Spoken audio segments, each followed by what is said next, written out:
Good evening, everybody, and welcome along to a brand new slot for the Esports Studio. We've moved ourselves from Monday evening to Tuesday evening. Why? My fault, basically, because the world has opened up and we're moving around again, and Tuesday is a little bit more. Bit less frantic than Monday evening. And of course, it also gives us the opportunity to invite the most relevant of guests to our esports studio. So, welcome along to a Tuesday evening with myself, Ben Constanduros.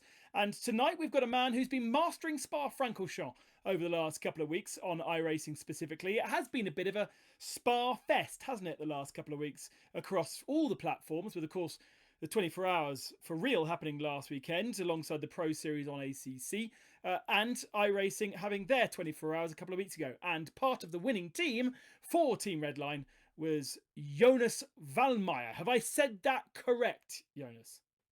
Hi, yeah. It's Jonas Wallmeier in German, but Hey, yeah, that wasn't in too bad English then. commentary, yeah, that's cool. Yeah, English commentary is normally Jonas Wallmeier, so I'm get used to it. So yeah. Yeah, but you don't give English commentators an excuse to get it wrong. It's very easy for us to say V rather than W, so it's Valmeyer, and that's how it should be. So I can't say, oh yeah, I'm called Ben Constanduros, but call me Ben Constandopoulos because it's easier to say for everybody, you know. Okay. There you go. There's the first brief of the evening. Jonas, how was the last couple of weeks? Because you have taken two huge victories around Spa. Yeah, was very intense. 2 intense weeks.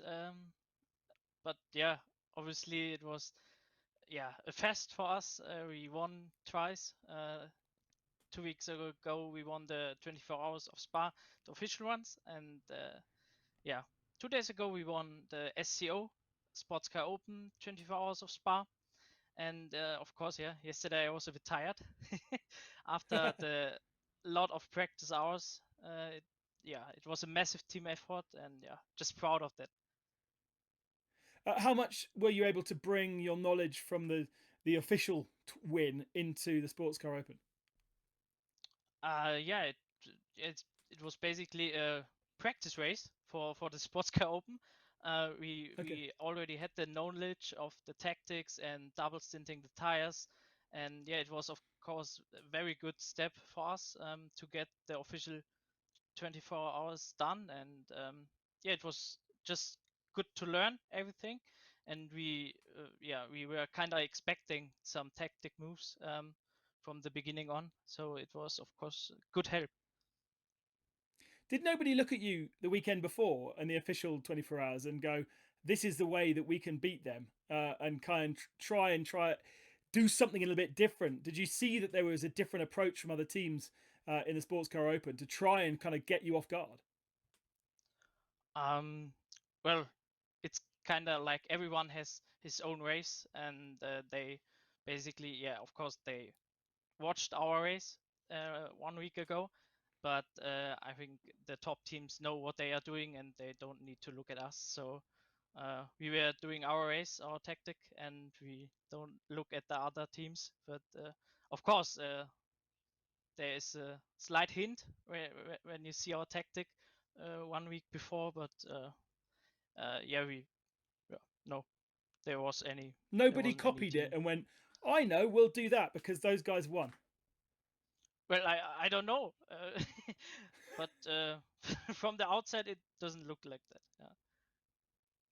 Remarkable. And Jonas, tell us about your relationship with Team Redline, because for me, at least, as somebody who spreads himself across the real and the virtual, Team Redline seem to be the team, and you get the opportunity to share the car with some amazing drivers. Yeah, I would say at the moment we are quite on a high with that wins. But yeah, of course, I joined in January 2020, and since then we just kept practicing and kept improving, and it's a pleasure to race with these guys. And I know some of the guys, for example, Max Bennecke. I know him like for 5 years now, and yeah, it's just cool that we are still in a team and that we are still racing on the top. And it's just cool to to be in the same team and be in a team like Team Redline. And how did you end up in Team Redline? What were the steps that kind of made you approachable from the bosses of Team Redline? Well, I think yeah, we were in 2019 we were the pure racing team, and then Dom Duhan called us and said like, yeah, maybe there's opportunity to get some of us into Redline, and we wanted to stay together in our group, so we just said if you want some of our drivers, you need to bring them all in. And so it went like that we are just merged into Redline, the whole pure racing team, and in the end it was a good move, I think. That must have been an incredibly brave thing to be approached by Team Redline, who even at that point you'd have looked at and gone, "Wow, this is they are the benchmark team, have been around for a long time, have some incredible names as part of it." For him to come along to you and say, "Hey, look, we'd love some of your drivers," and you go, you either take all of us or nobody at all. That's incredibly brave. Yeah, I mean that's just we were friends at that time, and the people who wanted to join Redline just didn't want to go alone, because we were just a team and we worked as a team, so we needed each other to have the success in the end. So we kind of explained it to Dom and Atsi, and they made it right. Incredible. And now, as part of the team, do you still feel that there's a separation between the Team Redline boys from before and the pure boys, or have you very much now just become one unit? There isn't any. There are not two parts in the team. There's just one big part, and we are all working together to get the best results for the team. And there, of course, we are many Germans, but in the end, we are all together on TeamSpeak and playing, for example, Warzone or some other games, and there isn't like two parties in the team. So that's really good, and good Hey, that's now to have really it like interesting. that. You guys hang out away from the serious gaming that you kind of have made a career or a part of the team. You still hang out and play other games. That's quite interesting, because I've not heard that from anybody else that we've interviewed in 53 different interviewees. Really? Oh, well, Yeah, we maybe are I just like haven't told me. or well, we are watching videos or playing games or so, and it's like a big family, I would say, and friends, and not only like team members. And I really like that, and I think that's a way to have the um, success at the end. But a family that presumably over the last 18 months at least, you guys haven't necessarily been able to be in the same place. And so your family vibe, the team vibe, has to have existed purely online and purely in your own spaces, but just bonding online. That's kind of interesting. Yeah, it's really unfortunately that COVID hit us. I mean, everyone is uh, had some problems because of COVID. But we tried to make the best out of it, and maybe this year on the Sim Expo we will see each other the first time, the Redline members. So would be cool if it really happens, but there's still a long way to go, I would say. And so, do you guys really look forward to those on-site arena events like Sim Expo, like BMW Sim Live 2 years ago, to be able to actually not necessarily for the arena event itself, but just to be able to hang out in person? Yeah, I mean, these real life, like the events, on stage events, are just so much fun, because you are meeting the people in person. Also the people from other teams you don't yeah, you don't see them the rest of the year, and you just see their name in front or behind in the relative. But then you can see the man in person, and it's so much better, and you can talk to them, and it's just really interesting to see everyone. And yeah, maybe in Munich to go on a party with the teams. Yeah, we will see what it will bring this year. Hopefully, we Do will you have get some surprised good time. sometimes by the personalities that when you finally meet them in person, having met them on track and seen how they drive, you then meet them in person and expect one thing and get something very different. Well, yeah. Sometimes you get surprised by someone who is like driving so hard against you, and then you meet him, and he's like, yeah, you don't get why he's driving so hard to you. But yeah, of course, there are some people you know already from the last expos, sim racing expos, 2019, 2018, and the top guys. Yeah, we know each other, but we don't see us very often in person. It's really cool to have some of the events maybe this year to see us and to talk to each other. But yeah, we will see. Fingers crossed that all of those events are able to real fans. We had a chat with Mark Canarici the last what was the last one we did? I think before the race against the flood. They raised an amazing amount of money.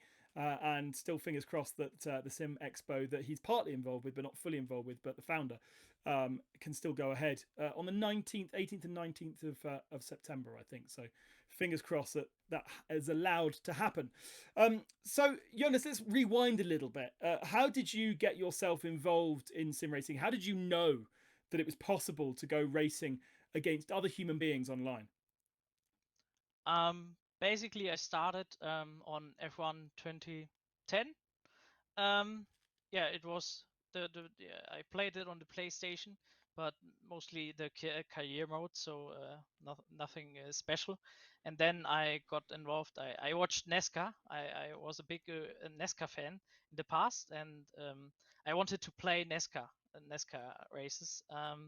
And then I just Googled, and there was iRacing at some point, and I was just, oh, that's cool. You can drive on ovals against some people. Yeah, and then I had my first 3 month, and I took just a wheel on the desk, mounted on the desk, and then yeah, ready to go for the first time in 2014. But Okay. yeah, they are only oval racing, and then later, after some, yeah, 1 year, I went into my first road races, and I was like, oh, turning right is that's not that easy. Yeah, and I just kept practicing, and yeah, was a bit off, like 3 4 seconds, but yeah, we improved a bit. And then yeah, everything went like really fast. I got to know the guys from Pure, and then in 2015 I joined Pure Racing Team. Did you join Pure as a NASCAR driver though? No, no, as a road driver, as a bad road driver, I was 1 second off pace, but yeah, they helped me a lot, and I was just finding my way into the racing, and yeah, I learned a lot. Of course, I was very young there. I was 14, so Wow. the big steps were to come.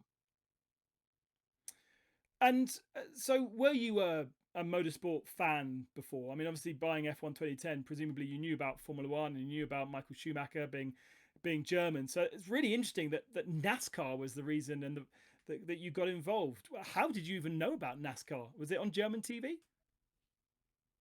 Well, yeah, it was on German TV because of my Okay. dad. He watched the NASCAR races, and yeah, I was just a little NASCAR fan there, and yeah, then I just wanted to race on ovals because there wasn't any game. Um, but then I just looked into iRacing, and I was just driving on the oval, the street stock car. These races were a lot of fun. Um, yeah, and I really joined iRacing because of NASCAR. If there wasn't NASCAR It's game, amazing. or I'm not in iRacing. So, do you still participate in oval races on iRacing? Sometimes, but mostly because of fun. But at some point, I want to try maybe the oval pro stuff, but I'm not good enough at the moment. Maybe later when I'm old, and then we go to NASCAR side and race I think there. you're But right. I think yeah, NASCAR requires you to be a little bit wise in racing. I think you do have to have a few years on you because you don't necessarily have to be really fast and on the edge of traction, but you do need to process situations and analyze and work out eventually when you get to the checkered flag how it's all going to work out. So there's a lot of mind games in NASCAR, isn't there? yeah. Of course, the yellow flags, and there are some tactical moves you need to go or not to go, and also the setup is so different from the road setup, so I don't have any clue of that. So yeah, it would be a lot of work, and of course the NASCAR guys are really fast, and um, at the moment I can't see any time to do NASCAR. So maybe in the future, uh, we will see. Just imagine if you rocked up all of those broadcasted races across America on iRacing and the invitationals, and a German rocks up and goes and beats all the Americans at their own game. That I mean, there's a story right there. That's an ambition for you. Yeah, genau, yeah. But yeah, uh, at some point in some races, it's not cool to be German there because you are the only German in 40 Americans.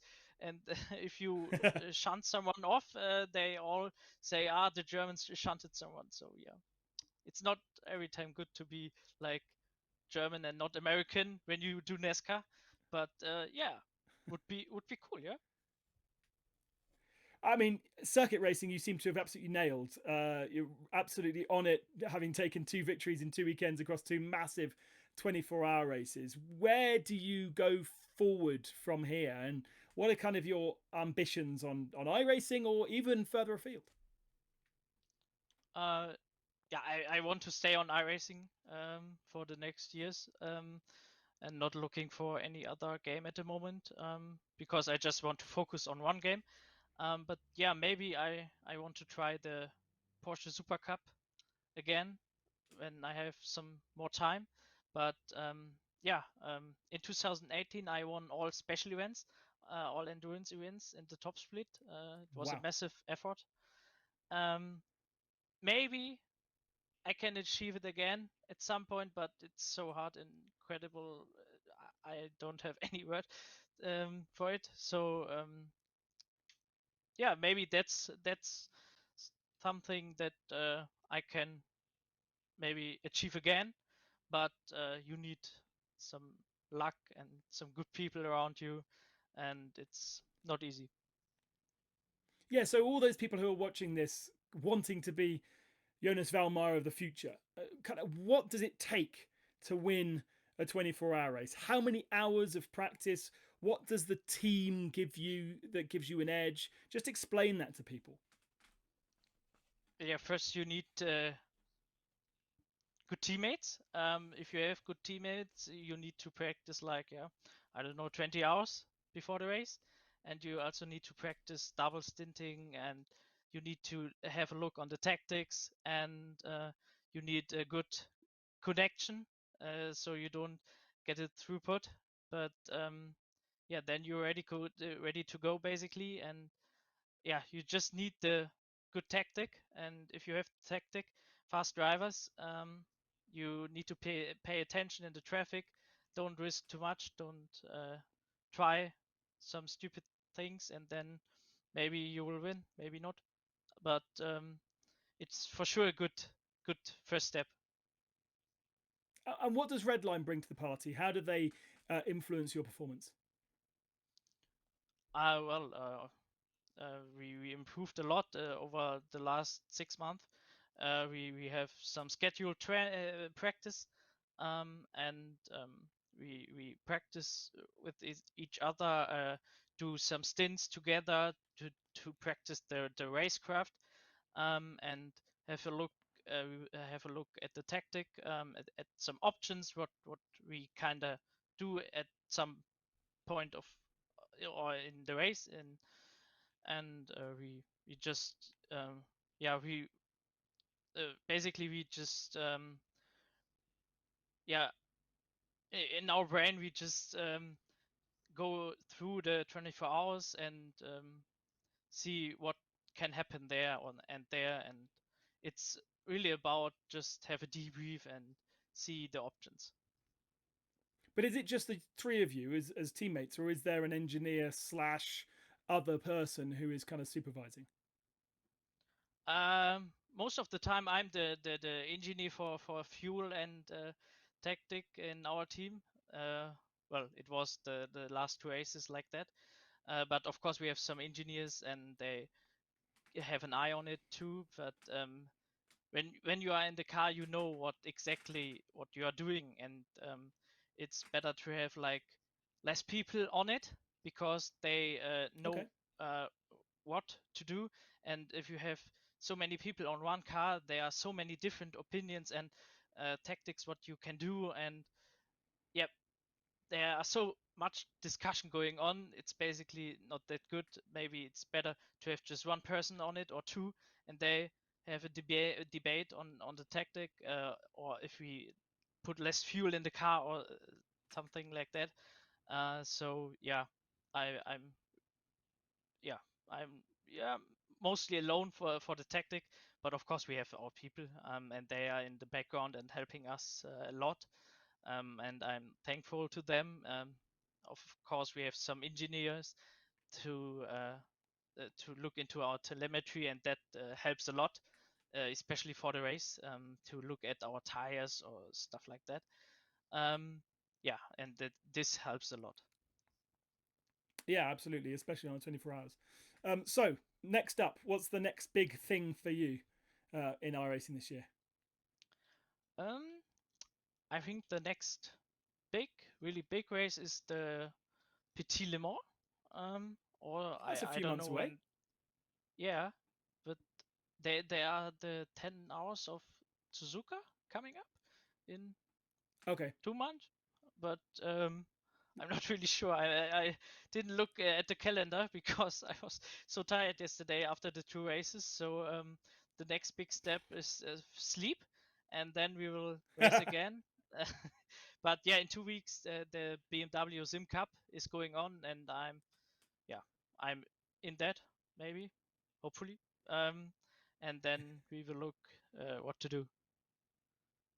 Awesome. Well, thank you very much for joining us here at VCO. It's been great to chat with you, and I hope all English commentators now can pronounce your name correctly in the future, because over a 24-hour period, that's a lot of mispronunciation. So, thank you again for chatting with us. Yeah, thank you for having me.